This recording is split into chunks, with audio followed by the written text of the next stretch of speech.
ठीक हो? अच्छा जी। अच्छा, क्या कह रहे नितेश, हो जाए? अच्छा ठीक है, हो जाए, ठीक है। किसी गिरतों को उठाए तो कोई बात बने, किसी गिरते को उठाए तो कोई बात बने, किसी रोते को हंसाए तो कोई बात बने। किसी गिरते को उठाए तो कोई बात बने, किसी रोते को हंसाए तो कोई बात बने। यूं ही निभा लेते हैं अक्सर लोग अपनों से, यूं ही निभा लेते हैं अक्सर लोग अपने से।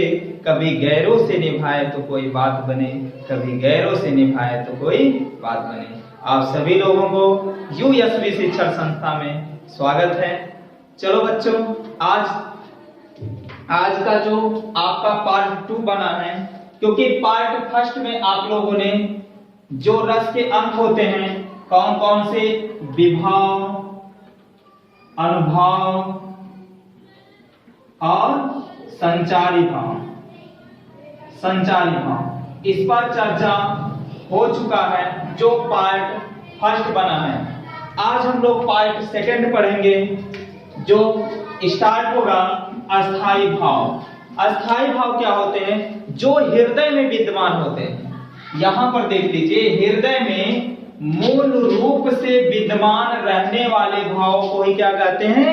अस्थाई भाव कहते हैं। ये सभी लोगों के हृदय में विद्यमान है और ये जैसा आपका विभव होगा, कारण होगा, उसी के हिसाब से क्या होता है, ये मन के भाव बदलते रहते हैं, अर्थात अस्थाई भाव चेंज होता रहता है। चलो अब बात करते हैं, अस्थाई भाव देखते हैं। अस्थाई भाव का अगर मित्र पूछा जाए क्या होता है, तो अस्थाई भाव का मित्र देखा जाए तो संचारी भाव होता है। अस्थाई भाव का मित्र संचारी भाव को माना जाता है। आचार्य भरत मुनि के अनुसार अगर पूछा जाए अस्थाई भाव कितने होते हैं, तो आचार्य भरत मुनि के अनुसार देखा जाए तो अस्थाई भाव देखा जाए तो कितने होते हैं? 8 होते हैं। लेकिन रसों की संख्या देखा जाए, प्राचीन आचार्यों के अनुसार रसों की संख्या देखा जाए तो 9 मानी जाती है। यानी 9 अस्थाई भाव से ही तो रस बनता है, तो 9 अस्थाई भाव होते हैं। लेकिन अगर हम देखा जाए, वर्तमान में देखा जाए, हम लोग पढ़ते हैं 11 रस। कितने रस पढ़ते हैं? 11 रस पढ़ते हैं। लेकिन आप जानते हो कि ये 9 तक तो होता है, लेकिन जो श्रृंगार है, श्रृंगार रस है, ये श्रृंगार रस देखा जाए तो ये तो रस है, लेकिन अगर इसका अस्थाई भाव देखा जाए, इसका अस्थाई भाव अगर हम देख रहे हैं तो इसका अस्थाई भाव देख रहे हैं तो इसका अस्थाई भाव होता है रति या प्रेम होता है, रति या प्रेम होता है। तो ध्यान रखना, इसी से ही 2 रस और उपजे। 9 तो हो ही गए, 9 जो आपका 10वां रस होता है, जैसे मान लीजिए आता है 10वां रस जो होता है वो 10वां रस होता है वात्सल, वात्सल। और जो 11वां होता है ये क्या होता है? भक्ति रस। क्या होता है? भक्ति रस। अगर देखा जाए तो ये भी तो प्रेम है, लेकिन ये प्रेम जो होता है ये नायक और नायिका वाला प्रेम है, नायक और नायिका वाला प्रेम है, हीरो और हीरोइन वाला प्रेम है। और भैया और भाभी वाला जो प्रेम है तो वो क्या होता है? श्रृंगार रति होता है, यानी श्रृंगार रस हो जाता है। लेकिन जो वात्सल रस की बात करें तो ये होता है माँ और बेटा का जो प्यार होता है, माँ और बेटे के जो प्यार होते हैं, ये वात्सल्य जो प्रेम होते हैं माँ और बेटे, ये भी तो प्रेम का ही तो अंग है, ये भी प्रेम है, लेकिन ये प्रेम दूसरा है और ये प्रेम दूसरा है। लेकिन अगर भक्त रस की बात करते हैं तो इसमें भक्ति और भगवान के बीच का जो प्रेम होता है, भक्ति और भगवान के बीच का जो प्रेम होता है वो क्या हो जाता है? भक्ति रस होता है। तो आप समझ गए होंगे कि अगर देखा जाए तो 9 तो होते हैं, लेकिन 10वां और 11वां देखा जाए तो ये भी क्या होते हैं? श्रृंगार रंग का ही, श्रृंगार रस का ही अंग होता है, जो कि इसमें नायक नायिका का प्रेम होता है, इसमें माँ बेटे का प्रेम होता है और इसमें भक्त और भगवान का प्रेम होता है। ये समझ में आ गया। अब दूसरी बात ये जान जाए, कभी कभी कंपटीशन में पूछता है कि रसों का राजा किसे माना जाता है? रसराज किसे कहते हैं? रसों का राजा। तो यहाँ हम लिख दे रहे हैं, अगर पूछा जाए रसों का राजा क्या है, किसे माना जाता है, तो रसों का राजा जो होता है वो श्रृंगार रस को माना जाता है। फिर पूछा जाए रसों की रानी किसे माना जाता है, तो रसों की रानी अगर देखा जाए तो रसों की रानी माना जाता है वियोग।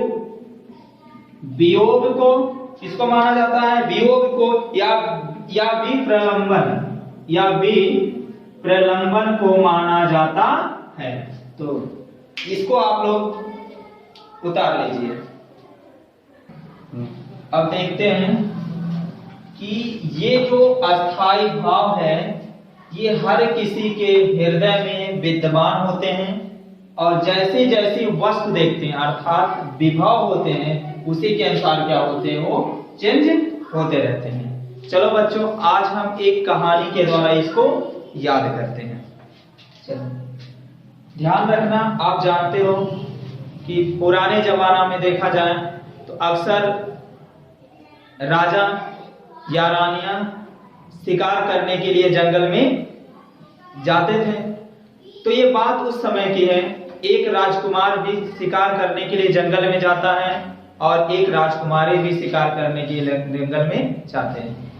ये दोनों का संयोगवश जिस जंगल में राजकुमारी शिकार कर रही होती है उसी जंगल में राजकुमार भी शिकार करने के लिए पहुंच जाता है, और दोनों एक दूसरे को देखते हैं। अब देखो, अब शुरू हो गया ना यहाँ विभव कारण। क्यों?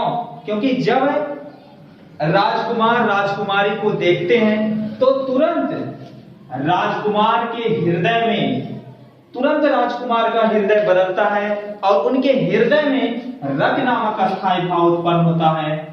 रति नामक अस्थाई, रति को ही क्या कहते हैं? प्रेम भी कहते हैं। रति आप जानते हो, जो कामदेव है तो कामदेव की पत्नी का नाम ही रति था। कामदेव जो काम देवता है तो काम देवता के पत्नी का नाम क्या? रति। चलो, तो जब राजकुमार राजकुमारी को देखते हैं तो तुरंत उनके हृदय में रति नामक अस्थाई भाव उत्पन्न होते हैं, तो तुरंत वहां श्रृंगार रस की निष्पत्ति होती है। उसके बाद राजकुमारी अपने राजमहल लौट जाती हैं और राजकुमार भी अपने राजमहल लौट आते हैं। राजकुमारी अपने पिताजी से बताई रही होंगी कुछ, और राजकुमार भी अपने डैडी या पापा पिताजी से कुछ बताए होंगे। उसके बाद फिर दोनों लोगों की शादी हो जाती है। जब शादी हो जाती है फिर उसके बाद राजकुमार राजकुमारी को लिवा करके घर आ जाते हैं। उसके बाद घर में दोनों लोगों को हो सकता कुछ ऐसे शब्द बोले हों, राजकुमार राजकुमारी को कुछ कहे हो या राजकुमारी राजकुमार को कुछ कहे हो।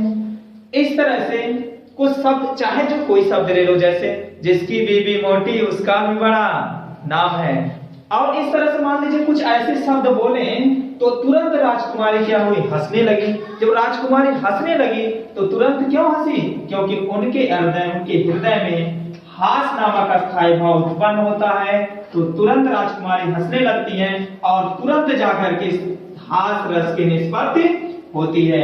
उसके बाद क्या होता है? कुछ दिनों तक दोनों एक साथ में रहते हैं।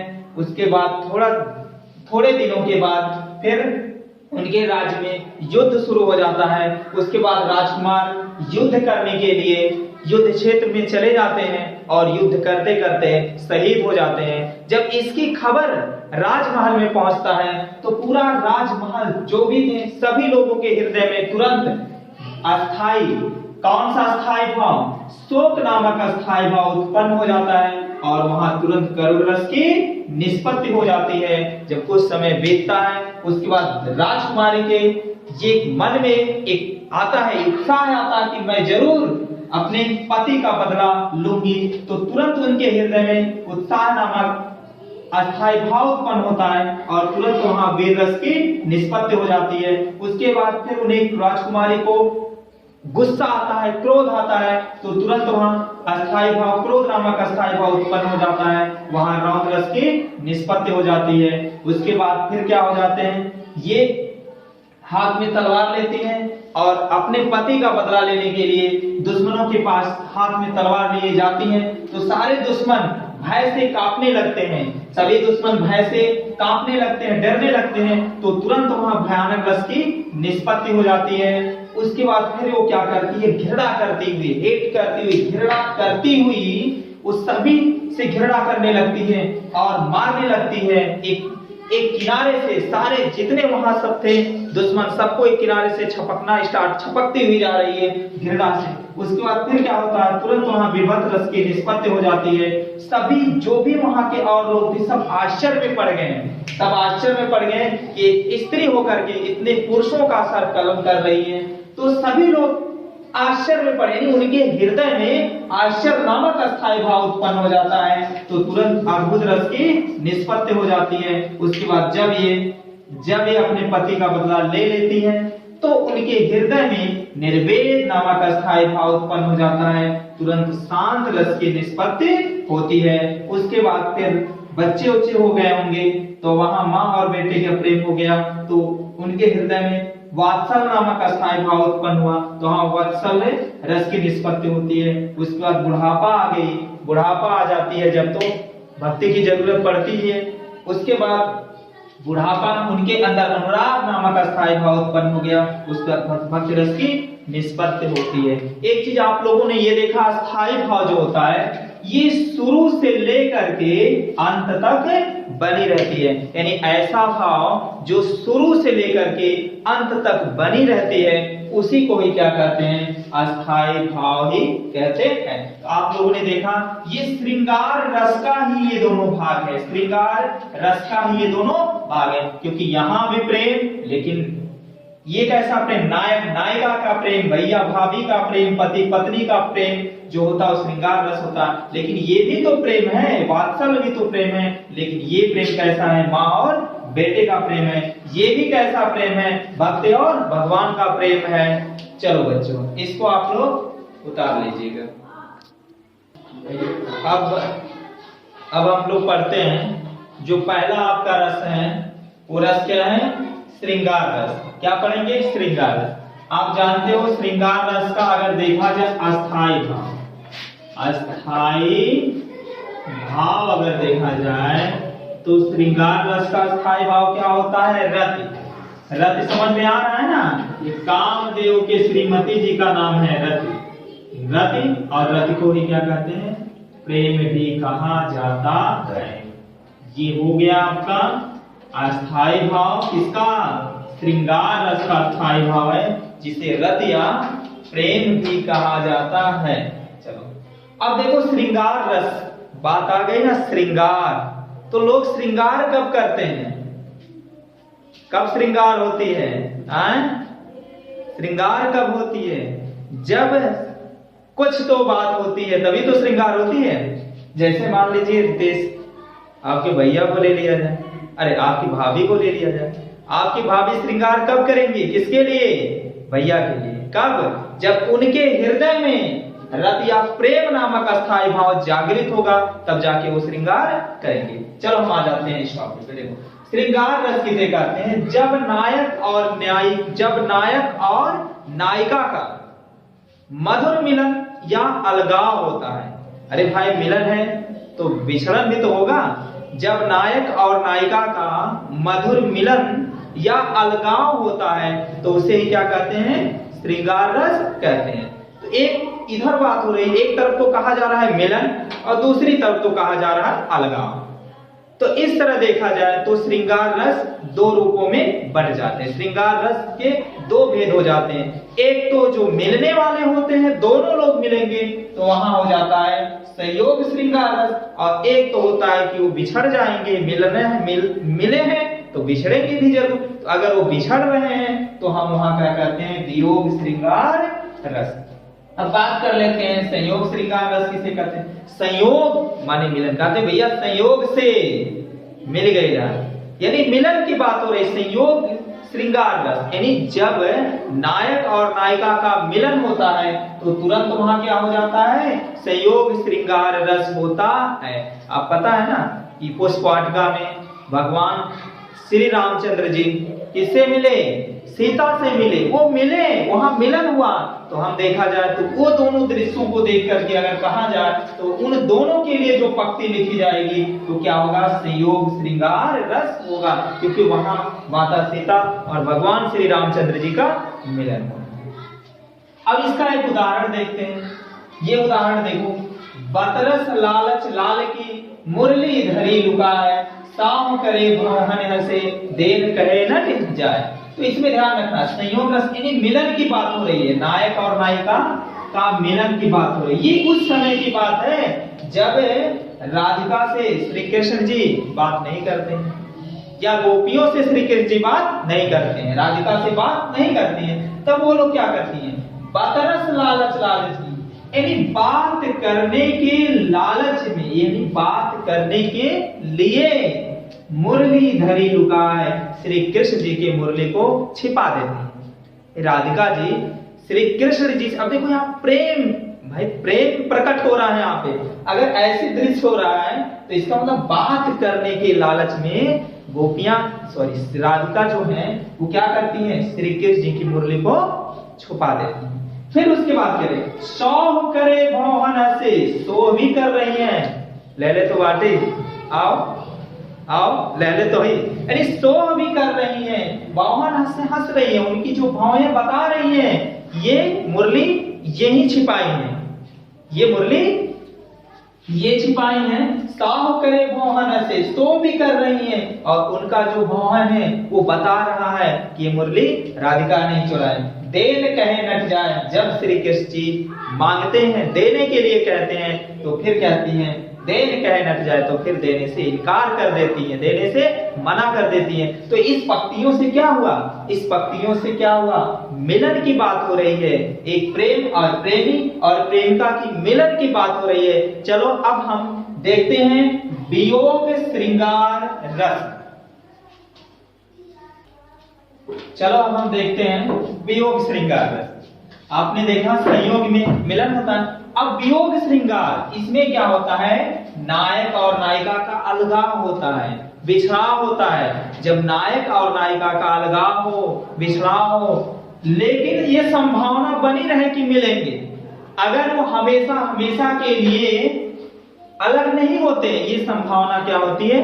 बनी रहती है। तो इसमें ध्यान रखना, नायक और नायिका का अलगाव का वर्णन होता है वियोग श्रृंगार रस में। और अगला यहाँ देखो, एक पंक्ति है, ये हे खग मृग हे मधुकर श्रेणी, तुम देखी सीता मृग नैनी। ये उस समय की बात है जब सीता जी भगवान श्री रामचंद्र जी से बिछड़ जाती हैं। सीता जी भगवान श्री रामचंद्र से बिछड़ जाती हैं और भगवान श्री रामचंद्र जी जा जाके सबसे पूछते हैं, ये पूछते हैं, ये पंक्ति है, पूछते हैं हे खग हे पक्षियों, हे खग पक्षियों, मृग हे मृगो, हे मधुकर श्रेणी, हे भंवरे, हे पक्षियों, हे मृगो, हे भंवरों, तुम देखी सीता मृग नैनी। क्या तुम लोगों ने मृग के समान नयन वाले सीता को देखे हैं, देखी हैं? उसके बाद रो रो कर क्या करते हैं, ये भगवान श्री रामचंद्र जी रो रो करके पूछते हैं। इसमें क्या हुआ, ये ध्यान रखना, ये अलग हुए हैं, अलगाव का बोध करा रहा है कि नहीं? है पक्की, हे खग मृग हे मधुकर श्रेणी, तुम देखी सीता मृग नैनी, कि हे पक्षियों, हे मृगो, हे मधुकर श्रेणी, हे भंवरों, तुम देखी सीता मृग नैनी। क्या तुम लोगों ने मृग नैनी, मृग के समान नैन वाली सीता को देखे? चलो अब हम दूसरे रस की बात कर लेते हैं। ये दूसरा रस देख रहे हो ना, यहाँ पे लिख दिए हैं, क्या है? करुण रस है।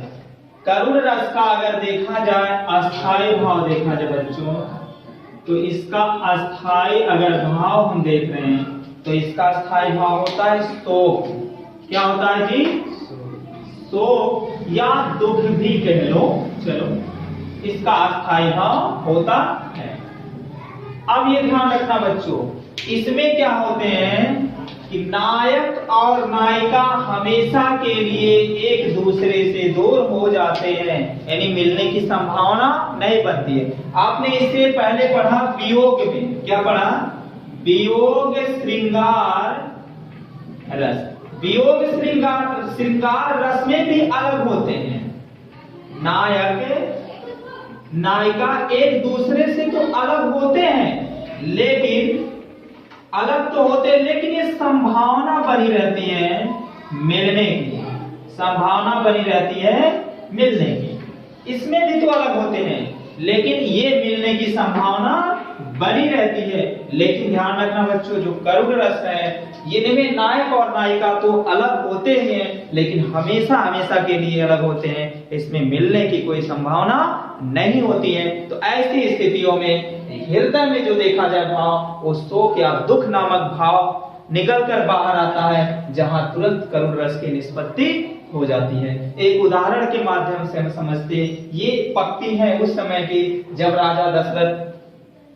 राजा दशरथ का निधन हो जाता है या स्वर्गवास हो जाता है, तो उस समय तीनों रानियां रोती हैं और रो रो के रोती हैं, और ये पंक्ति उन्हीं पे बना हुआ है कि शोक बिकल सब रोही रानी, कि शोका अवस्था में सभी रानियां रो रही हैं। रूपु सिलु बल तेजु बखानी, उनके रूप सील बल और तेज का बखान कर करके सारी रानियां रो रही हैं कि उनके रूप का बखान करके कितना तेजस्वी थे, कितना सीधे थे, इतना बलवान थे, उनके चेहरों पर इतना तेज था, वो इतना तेजवान थे। बखानी, इन सब का बखान करते हुए तीनों रानियां रोती हैं और कर ही विलाप अनेक प्रकार की विलाप कर रही है, अनेक प्रकार की अवस्था में रो रही हैं। पर ही भूमि तल भरे बारा, फिर उसके बाद भूमि पर बार बार पड़ती हैं, बार बार बेहोश हो जा रही हैं, बार बार पढ़ती हैं। तो इस पंक्तियों से हमें यही लग रहा है, इस पंक्तियों को पढ़ करके आपके हृदय में जो देखा जाए तो शोक या दुख नामक अस्थायी भाव उत्पन्न हो रहे होते हैं, और जहां करुण रस की निष्पत्ति होती है। चलो बच्चों, अब हम अगला रस पढ़ते हैं, तीसरा रस। चलो बच्चों, हम अगला जो रस होगा आपका वीर रस। तो वीर रस का अगर अस्थायी भाव की बात करें तो अस्थायी भाव क्या होता है? उत्साह। क्या होता है बच्चों? उत्साह होता है। जब उत्साह नामक अस्थायी भाव आपके हृदय से उमड़ती है, बाहर आती है, तो तुरंत समझ लेना वहां कौन सा रस होगा? वीर रस होगा। चलो, अब वीर रस आता कहां से? आपके मन में उत्साह कब आती है? जब शत्रु को मिटाने की बात कहा जाए, यानी दुश्मनों को खत्म करने की अगर बात कही जाए तो तुरंत उमंगे आ जाते हैं। और दीनों की दुर्दशा दीनों की दुर्दशा देखकर उनका उद्धार करने, ध्यान रखना, गरीबों की यदि दुर्दशा देखते हैं और उनका उद्धार करने के लिए भी मन में आपके उत्साह जो आते हैं, वही वीर रस होता है। और धर्म का उद्धार करने, यानी धर्म का उद्धार करने आदि में जो उत्साह मन में उमड़ता है, उसे वीर रस कहते हैं। यानी बात कहा जाए तो शत्रुओं को मिटाने की बात कही जाए, अगर कोई धर्म का उद्धार करने की बात किया जाएगा, इन सब से आपके मन में उत्साह नामक अस्थायी भाव उत्पन्न होता है, तो वहां क्या हो जाता है? वीर रस की निष्पत्ति होती है। अब एक पंक्ति हम लेते हैं, इस पंक्ति को देखो। ये पंक्ति उस समय का है जब अर्जुन कहीं बाहर चले जाते हैं और चक्रव्यूह की रचनाएं हो जाती है। उस समय क्योंकि चक्रव्यूह को तोड़ने की जानकारी केवल अर्जुन के पास था, केवल अर्जुन ही जानते थे चक्रव्यूह को कैसा तोड़ा जा सकता, लेकिन वो कहीं बाहर चले गए। अब बात आ गई चक्रव्यूह, युद्ध शुरू था, अब बात आ गई चक्रव्यूह तोड़ेगा।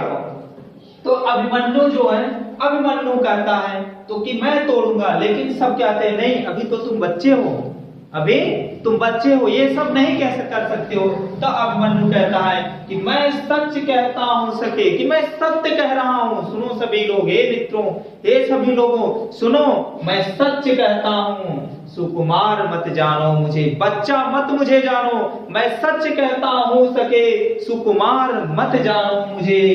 यमराज से भी युद्ध में अगर वक्त पड़ी, यमराज से भी युद्ध करने के लिए, तो उसमें भी प्रस्तुत सदा मानो मुझे।